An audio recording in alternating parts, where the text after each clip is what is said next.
Bonjour, aujourd'hui notre tutoriel de révision traitera sur l'anatomie de l'œil pour l'examen final des sciences.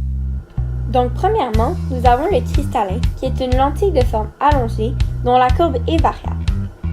Le cristallin est retenu par des muscles et il contribue à former une image claire sur la rétine.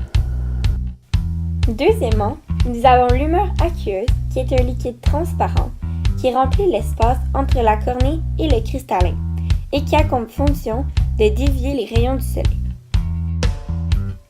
Troisièmement, nous avons la cornée qui est une membrane rigide et transparente. Elle est légèrement plus bombée que le reste de l'œil. Quatrièmement, nous avons la pupille qui est un trou noir dans le cristallin qui permet à la lumière du soleil de se rendre jusqu'à la rétine. Cinquièmement, nous avons l'iris qui est un disque coloré et troué qui est le prolongement de la chorée. Il régularise la quantité de lumière qui peut naître dans l'œil par son ouverture, la pupille. Puis, nous avons les corps ciliaires, qui est une partie intéressante de l'anatomie de l'œil à savoir, mais qui n'est pas à retenir pour l'examen final de juin. Septièmement, nous avons la sclérotique. La sclérotique est une membrane rigide et opaque d'environ 1 mm d'épaisseur. Elle protège l'œil des chocs et lui donne sa forme. C'est aussi ce qu'on appelle le blanc de l'œil.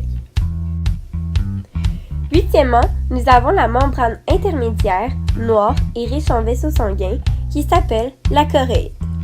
C'est elle qui nourrit l'œil. Neuvièmement, nous avons la rétine, qui est une membrane interne, mince et beige. Elle est tapissée de plusieurs millions de cellules nerveuses sensibles à la lumière, transforme l'information perçue en influx nerveux.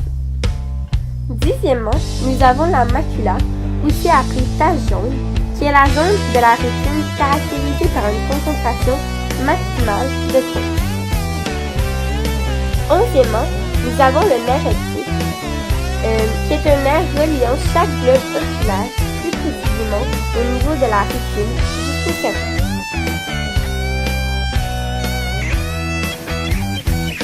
Douzièmement, la tache aveugle est le point de jonction entre le nerf optique et la rétine. C'est un point insensible à la lumière. Et pour finir, nous avons l'humeur vitrée, qui est une substance gélatineuse et transparente.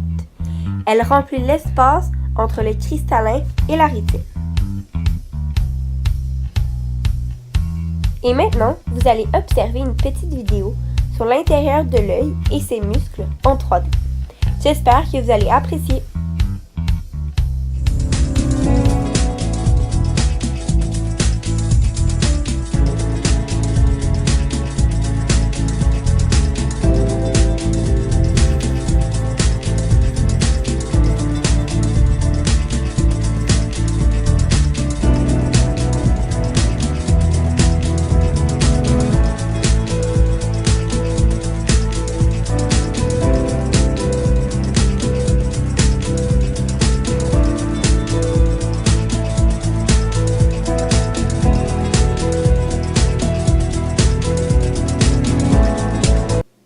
Ici, nous pouvons très bien observer le point de jonction entre le nerf optique et la rétine, et comme je l'avais dit plus tôt, il s'appelle la tache aveugle.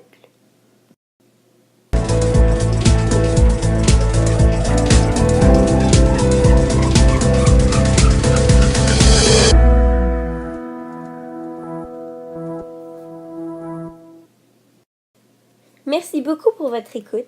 J'espère que vous avez apprécié mon tutoriel sur l'anatomie de l'œil et que cela vous aidera pour votre étude. Bonne réussite!